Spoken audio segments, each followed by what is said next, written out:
Hi hello வாங்க, அருமையான சுவையில் பொன்னாங்கண்ணி கீரை செய்யலாம் வாங்க. ஃபஸ்ட்டு நம்ம தோட்டத்துக்கு போகணும்.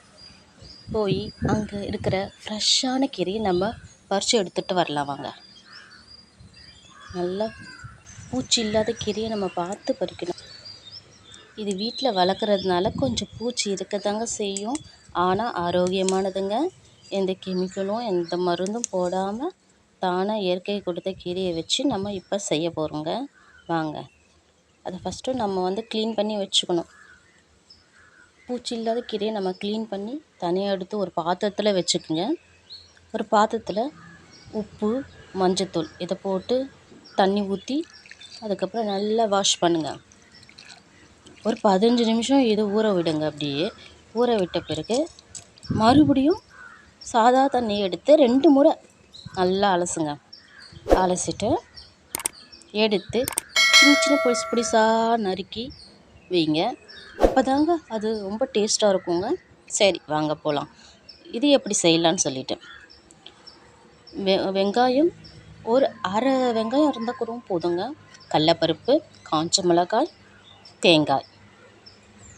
மண் பாத்திரத்தில் சமைக்கும் போது அது அருமை ரொம்ப டேஸ்ட்டாக இருக்குங்க. அது நல்லா சூடு ஏறட்டுங்க. சூடு ஏறின பிறகு அதில் எண்ணெய் 1 ஸ்பூன் போடுங்க. எண்ணெய் நல்லா காஞ்ச பிறகு பாத்திரம் இல்லைங்க, கொஞ்சம் லேட்டாக தான் ஆகும் சூடு ஏறுறதுக்கு. சூடு ஏறின பிறகு கடுகு கொஞ்சம் போடுங்க. கடுகு போட்டு கடலப்பருப்பு, காஞ்ச வெங்காயம் இதெல்லாம் போட்டு நல்லா வதக்குங்க. நல்லா ப்ரௌனிஷாக வரணுங்க.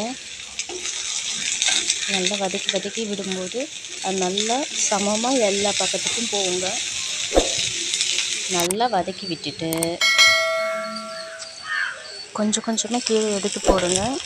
இது கண் பார்வைக்கு ரொம்ப நல்லதுங்க. உடல் ஆரோக்கியத்துக்கு நல்லதுங்க. குளிர்ச்சி தருங்க. குழந்தைங்களுக்கு நீங்கள் அடிக்கடி செஞ்சு கொடுக்கலாங்க. வாரத்தில் 2 முறை கூட நீங்கள் செஞ்சு கொடுக்கலாங்க. ரொம்ப நல்லதுங்க.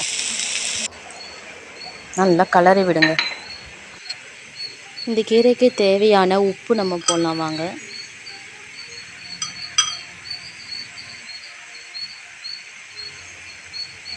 லைட்டாக போடுறது ரொம்ப ரொம்ப நல்லதுங்க. கீரையை பொறுத்த வரைக்கும் விட்டுட்டு நல்லா கலரி விடுங்க. தண்ணி சேர்த்துறாதீங்க. கீரைகளுக்கு எப்பவுமே நம்ம தண்ணியை சேர்க்கக்கூடாது. தண்ணி சேர்க்காமலேயே அது கலரி விட்டு அந்த ஆவிலே நம்ம வேக விடணும். அதுவும் சிம்மில் வச்சு தான் வேக விடணும். கீரையை பொறுத்த வரைக்கும் சிம்மில் நம்ம வச்சு வேக விடும்போது அதோட நியூட்ரிஷன்ஸ் அப்படியே இருக்குங்க. ஒரு மூடி வச்சு மூடிடுங்க. இதுக்கு ரொம்ப நேரம் தேவைப்படாதுங்க. 2 நிமிஷம் அவ்வளோதாங்க. ரொம்ப வேக வச்சாதீங்க இதை பொறுத்த வரைக்கும். அதுக்கப்புறமா தேவையான அளவு தேங்காய் துருவல் போட்டு நல்லா கலரி விடுங்க.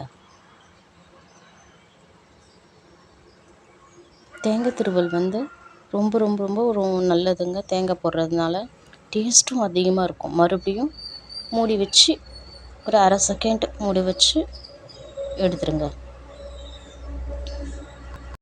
பொன்னாங்கண்ணி கீரை பொரியல் ரெடி ஆகிடுச்சுங்க. செஞ்சு பார்த்துட்டு உங்களுக்கு பிடிச்சிருந்தால் ஷேர் பண்ணுங்கள், லைக் பண்ணுங்கள், கமெண்ட் பண்ணுங்கள்.